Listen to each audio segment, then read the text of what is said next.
시청자 여러분 안녕하십니까? VOA 모닝뉴스 시작합니다. 김정은 북한 국무위원장의 여동생인 김여정 노동당 부부장이 북한의 대륙간 탄도미사일 ICBM 도발에 대응해 소집된 유엔 안전보장이사회에 반발하며 거친 표현을 담은 비난 담화를 냈습니다. 안보린의 분열상을 파고들어 자신들의 정당성을 선전하는 한편 핵실험 같은 도발을 위한 명분 쌓기라는 분석이 나옵니다. 첫 소식 조상진 기자가 보도합니다. 김여정 북한 노동당 부부장은 22일 대외관용 조선중앙통신을 통해 담화를 내고 유엔 안보리가 북한의 대륙간 탄도미사일 ICBM 발사에 대응해 회의를 소집한 데 대해 반발했습니다. 미국의 부추기 말에 유엔 안보리가 북한의 신형 대륙간 탄도미사일 화성 17형 시험 발사를 문제 삼았다면서 안보리는 북한을 겨냥한 미국과 한국의 군사 연습들과 무력 증강은 외면하고 그에 대한 북한의 자위권 행사를 거론한 것은 명백한 이중 기준이라고 주장한 것입니다.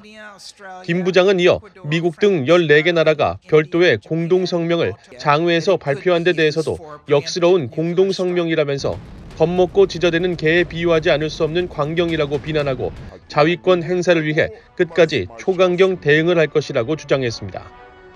전문가들은 김 부부장의 담화는 중국과 러시아의 계속된 거부권 행사로 빚어지고 있는 안보리의 분열상을 이용해 자신들의 정당성을 대외에 선전하려는 행보라고 분석했습니다. 중국과 러시아가 북한을 유엔 안보리에서 제재를 못하게 막아주는 역할을 하고 있는데 그러니까 북한이 중국과 러시아의 입장을 강화시켜주기 위한 어떤 조치가 필요하다고 인식하고 거기에 대해서 집중적으로 지금 언론 공세를 펴고 있는 거죠. 전문가들은 지난 20일 발표된 최선희 외무상의 안토니우 구테르스 유엔 사무총장에 대한 비난 담화 직후 탄도미사일을 발사했던 것과 비교하면서 이번 담화의 주체가 북한의 대미 대남 업무를 총괄하고 있는 것으로 알려진 김여정 부부장이라는 점에서 향후 도발을 위한 명분 쌓기라고 분석했습니다. 이번에 김여정 부부장이 담화를 낸 거는 지금 현재 상황에서 보면 북한이 여러 가지 이제 새로운 미사일 실험이라든지 도발을 계속적으로 하고자 하는 계획과 의도를 가지고 있고 이러한 차원에서 추가적인 그러한 도발에 대한 명분 쌓기용이지 않나 싶습니다. 실제로 북한은 최근 들어 주요 인사의 담화 후 실제 도발을 감행하는 패턴을 보여왔기 때문에 초강경 대응을 언급한 이번 담화 이후 북한은 핵실험 등 고강도 도발을 벌일 정치적 시점을 계산하고 있을 것이라는 분석도 나옵니다. 초강경 대응을 예고했기 때문에 남은 건 사실은 추가 ICBM 발사는 물론이니와 핵실험입니다. 지금 북한은 핵실험을 계속적 필요성보다는 대미 압박, 또 바이든 정부가 북한 문제에 주력하도록 하는 정치적 목적이 훨씬 크거든요. 따라서 지금 기술적 자원보다는 정책 타이밍을 지금 고르고 있는 상황이거든요. 전문가들은 북한은 전통적으로 5년 또는 10년 단위로 꺾이는 이른바 정주년을 중시하고 있기 때문에 핵무력 완성 선언 5주년이 되는 오는 29일을 주목하고 있습니다. 정치적 선전 효과를 극대화하는 차원에서 이날을 계기로 또다시 ICBM을 발사하거나 7차 핵실험에 나설 수 있다는 관측이 나옵니다. VOA 뉴스 조상진입니다. 북한이 직접적인 도발을 감행한다면 한국은 자위권 차원에서 즉각적이고 단호하게 대응할 것이라고 이종섭 한국 국방부 장관이 밝혔습니다. 이 장관은 23일 한국 해병대 사령부 주관으로 국립대전현충원에서 열린 연평도 포격전 12주년 전투영웅 추모식과 전승기념식에서 김성준 인사복지실장이 대독한 추모사를 통해 한국군은 연평도 포격전의 영웅들이 필승의 정신을 이어받아 언제든 싸워 이길 수 있는 확고한 군사 대비 태세를 유지하고 있다면서 이같이 밝혔습니다. 김태성 해병대 사령관은 12년 전 오늘 연평도의 모든 해병대 장병과 군무원들은 승리의 주역이자 영웅이었다면서 그날의 희생과 헌신을 영원히 기억하고 계승해 어떤 상황에서도 승전을 보고하는 호국 충성의 해병대가 되겠다고 다짐했습니다. 이번 행사는 지난 2010년 11월 23일 한국 해병대가 북한의 연평도 포격에 대항해 싸운 연평도 포격전 12주년을 맞아 전투영웅인 고 서정우 하사와 문광욱 일병을 기리고 서북 도서수호에 만전을 다하겠다는 결의를 담아 진행됐습니다. 주일미군이 일본 오키나와 가데나 공군기지에 배치된 군용기 30여 대를 대거 동원한 지상 활주 모습을 공개했습니다. 주일미군 가데나 공군기지는 22일 군용기들이 완전 무장을 갖추고 집단으로 활주로를 지상 주행하는 엘리펀트 워크 훈련 사진을 여러 장 공개하고 전력을 과시했습니다. 이번 훈련에는 미군 최강의 전투기로 평가받는 F-22A 랩터 스텔스 전투기를 비롯해 F-15C 이글 전투기, E-3 센츄리 공중조기 형보기, KC-135 급유기를 비롯해 탐색과 구조 헬기 등 35대가량이 투입됐습니다. 가데나 공군기지는 미국 공군 전력에 대한 신속한 운영 능력이 인도 태평양 지역의 안정과 안보를 보장하는 기지 임무의 필수적 기능이라면서 가데나 기지의 독특한 전력 구성과 전략적 위치는 인도 태평양 사령부의 광범위한 작전을 가능하게 한다고 강조했습니다. 북한이 평양 순안공항 중간 지점에서 대륙간 탄도미사일 ICBM을 시험 발사한 것으로 파악됐습니다. 지난 3월에는 미사일 지원 시설에서 가까운 곳을 발사 장소로 택했는데 이번에는 약 4km 더 떨어진 곳에서 발사하면서 이동 반경을 넓혔습니다. 함지아 기자입니다. 북한이 최근 대륙간 탄도미사일 ICBM을 발사한 곳은 평양 순안공항의 민간 활주로와 군용 활주로 중간 지점으로 파악됐습니다.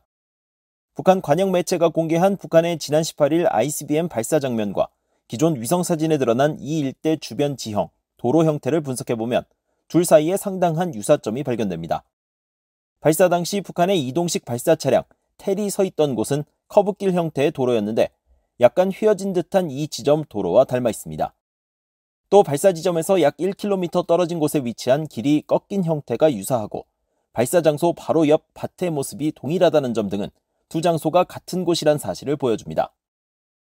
전문가들도 이곳을 발사 지점으로 추정하고 있습니다.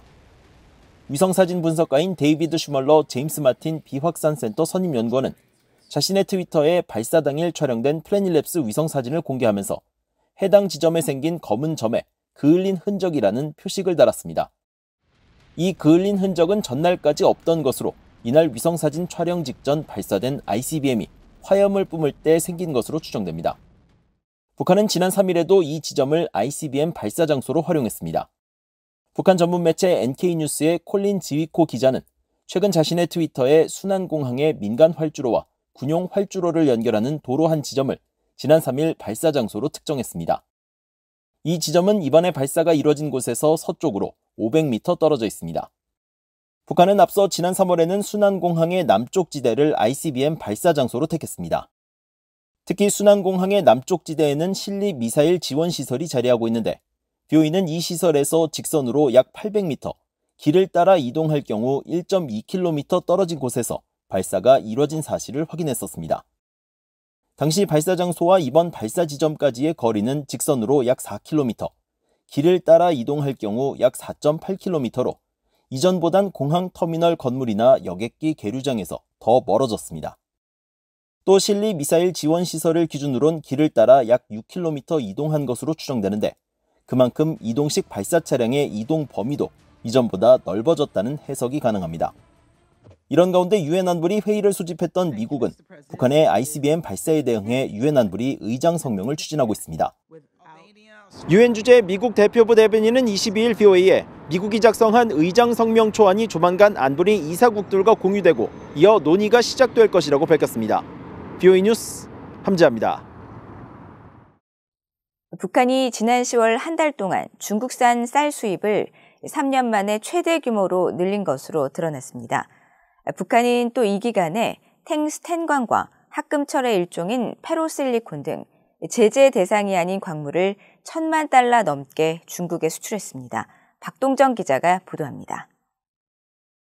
VOA가 중국 해관청소의 북중 무역 세부 자료를 살펴본 결과 북한은 10월 한 달 동안 중국으로부터 미화 730만 2,500달러치, 약 16,450톤의 정밀을 수입했습니다. 2019년 10월 799만 달러치를 수입한 이래 월별 수입액으로는 3년 만에 최대 규모입니다. 앞서 북한은 지난 7월 미화 515만 달러치, 약 10,000톤의 정밀을 수입해 쌀 수입을 대폭 늘렸는데 석 달 만에 이보다 더 많은 양의 쌀을 들여온 겁니다. 북한이 갑자기 쌀 수입을 늘린 배경은 불분명하지만 최근 몇 달간 제기돼온 식량난이 가장 큰 요인으로 추정됩니다. 앞서 유엔 식량농업기구 FAO는 올해 7월 발표한 작황 전망과 식량 상황 분기 보고서에서 북한을 외부 식량 지원이 필요한 나라로 재지정했습니다. 특히 지난 4월과 5월 사이 북한의 강수량이 평균 이하를 기록하면서 2022년 작물 수확 활동에 지장이 생긴 것으로 전해졌습니다. 실제로 북한은 지난 8월 인도산 장립종 쌀 10,000톤의 수입을 추진하고 인도의 민간단체에게 쌀 지원을 요청하는 등 식량난에 허덕이는 정황이 드러났습니다. 지난 10월 기간에 북한이 두 번째로 많이 수입한 품목은 수입액 643만 2천 달러를 기록한 포장용 포대였으며 설탕과 직물실이 그 뒤를 이었습니다. 한편 북한의 총 수입액은 1억 3,243만 달러로 9월보다 24%, 지난해 같은 기간에 비해선 233% 늘었습니다. 수출액은 2,142만 달러로 전달에 비해선 51%, 지난해 같은 기간보다 971% 증가했는데 코로나 발생 이전에 기록했던 월 2억 달러 수준에는 여전히 못 미칩니다. 같은 기간 북한이 중국에 가장 많이 수출한 품목은 텅스텐광과 그 정광 제품으로 약 660만 달러치입니다. 이어 합금철의 일종인 페로실리콘 제품과 몰디브 댕광 제품이 두 번째와 세 번째로 많은 대중국 수출품으로 기록됐습니다. 앞서 유엔 안보리는 북한의 핵미사일 개발에 따라 지난 2017년 북한의 석탄과 철, 찰광석 등 주요 광물의 수출을 전면 금지해 북한은 안보리가 금지하지 않은 이들 광물의 부산물과 정광 등의 수출을 늘리는 방식으로 외화 수입을 거두고 있는 것으로 분석됩니다. VOA 뉴스 박동정입니다. 제임스 인원 서울 유엔 인권사무소장이 23일 서울에 있는 6.25 한국군 포로가족회 사무실을 방문해 한국전쟁 국군 포로 가족단체들을 만나 문제 해결 방안을 논의했습니다. 손명화 6.25 국군 포로 가족회 대표는 이 자리에서 국군 포로와 그 가족들은 북한에서도 한국에서도 연좌제 속에 차별을 겪었다면서 내년 정전협정 체결 70주년을 맞아 북한에서 국군 포로 유해 송환이라도 할 수 있도록 유엔이 나서준다면 큰 위로가 될 것이며 또 한국 정부가 북한에 있는 국군 포로에게 훈장을 수여한다면 아픈 상처가 풀릴 것이라고 호소했습니다.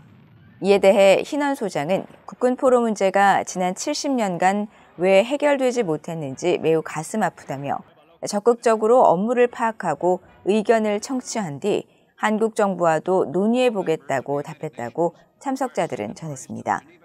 한국전쟁 이후 유엔군과 북한군은 전쟁 포로를 상호 교환했는데 당시 유엔군은 국군 실종자 수를 8만 2천 명으로 추정했지만 북한군이 최종 인도한 국군 포로는 8,343명에 불과해 상당수가 북한에 강제 억류된 것으로 추정되고 있습니다. 이상으로 VOA 모닝뉴스를 모두 마칩니다. 시청해주신 여러분 고맙습니다.